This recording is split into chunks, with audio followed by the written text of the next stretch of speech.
Your students are watching everything, not just your bow hold, not your posture, not just listening for your intonation. They are watching and absorbing how you feel when you play. They're watching whether music lights you up or whether it's become a task or a job.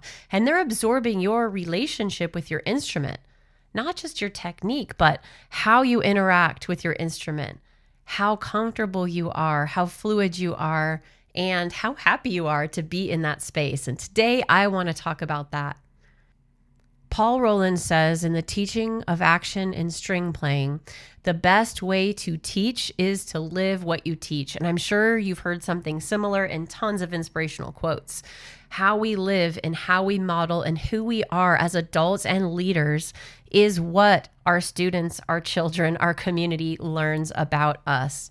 And it is so important for your well-being and your mental health and for your journey as an adult in this world, whether you are a teacher or not, to have enjoyment around music, to have connection, to be able to go to your dark side with music, to be able to express every possible emotion you might need to or want to feel.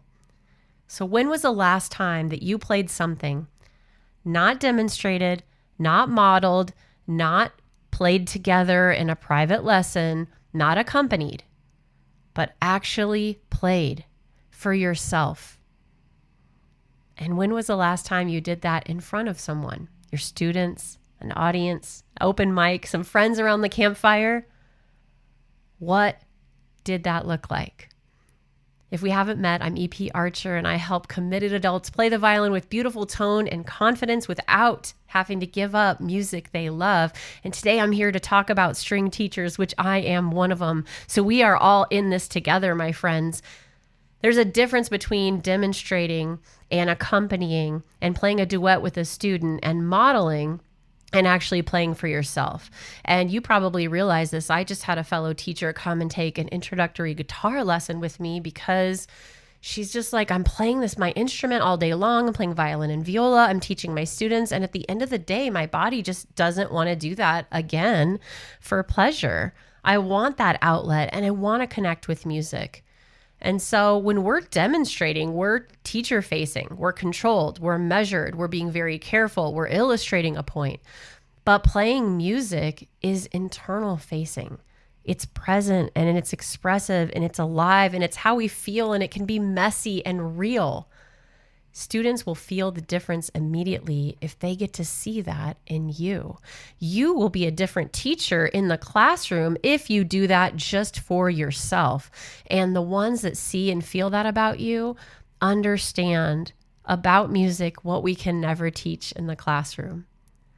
So if improvisation makes you uncomfortable, your students will be uncomfortable improvising. If you don't think we should practice in all 12 keys, your students aren't going to believe we should. It's just like when we have kiddos, right? Our own kids end up taking on some of our belief systems and our values until they grow into their own, have their own modifications, or decide to adapt those permanently.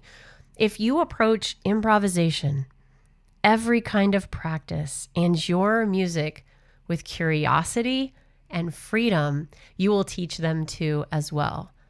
You don't have to be great. You just have to be willing to have fun. You have to be willing to take a risk. And that is the most powerful thing that you can model. Making a mistake is powerful to model.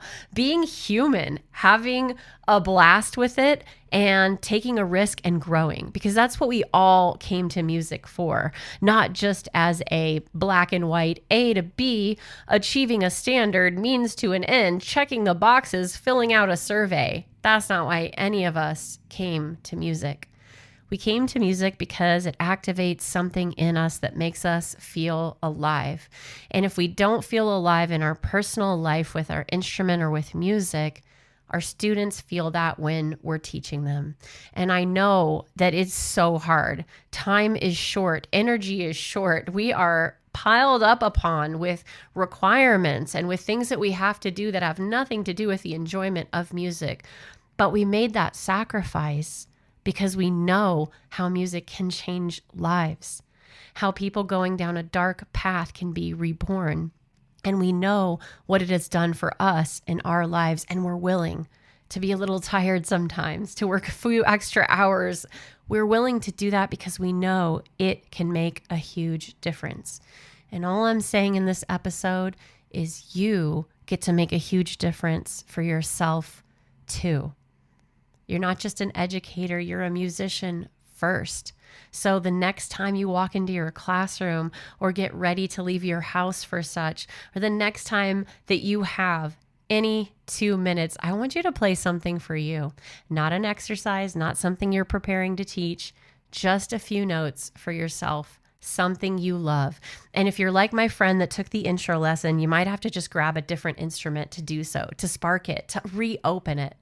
But don't have a pedagogical agenda. Allow it to happen. You don't have to make a big show of it and give a concert. But if your students see, hey, it wouldn't be the worst thing in the world.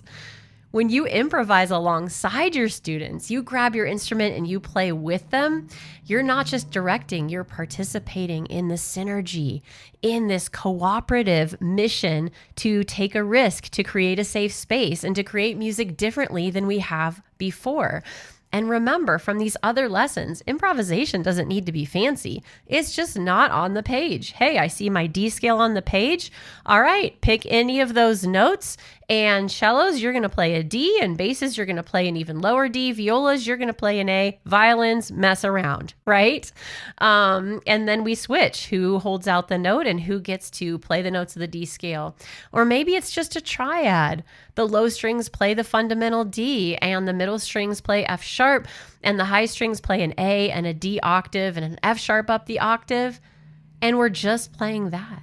And we bring them in and we bring them out. Or they can pick whatever rhythm they want. Or we throw on a beat and they can do anything they want with that one note, any rhythm that fits with the beat. It doesn't have to be complicated, and it certainly doesn't have to be perfect.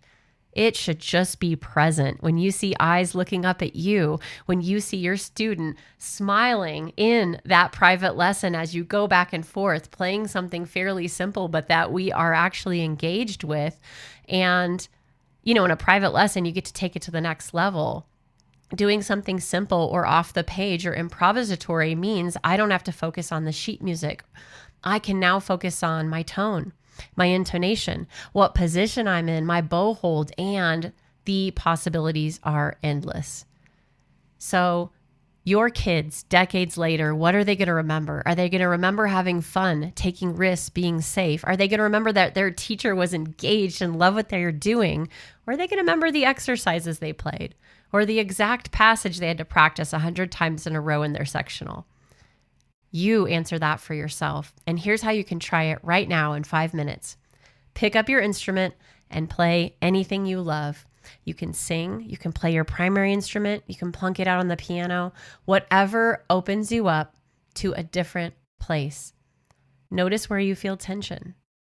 Be aware of your body. Be aware of what's coming through you, and feel as you're playing. And just notice, no judgment. Wow, my fingers got tight, or my chest had a little lump in it when I decided to play something else. Just notice and take that in as data. Try doing that for just a couple minutes every single day and see where you are. Come find me. Let me know how it's going. I'm here to support you. My group of committed adults are here to support you. All other string players that get together like this, we're all here to support you. You don't have to do this alone, but it can be revolutionary and transformative in your teaching practice and for yourself and for your enjoyment and for your soul. And then in your next lesson or rehearsal, before the work begins, do something for 60 seconds. Just for them. Don't explain it. Don't say anything. Don't make it a teaching moment. Just play for 60 seconds and then invite them to do the same. Watch the electricity in the room and what that becomes. If you want more tips to apply this to beginners, intermediate, advanced for a specific piece, for a specific situation, come get our free handouts and our interactive tools in our group, facebook.com/group/adult violin. The link's in the show notes.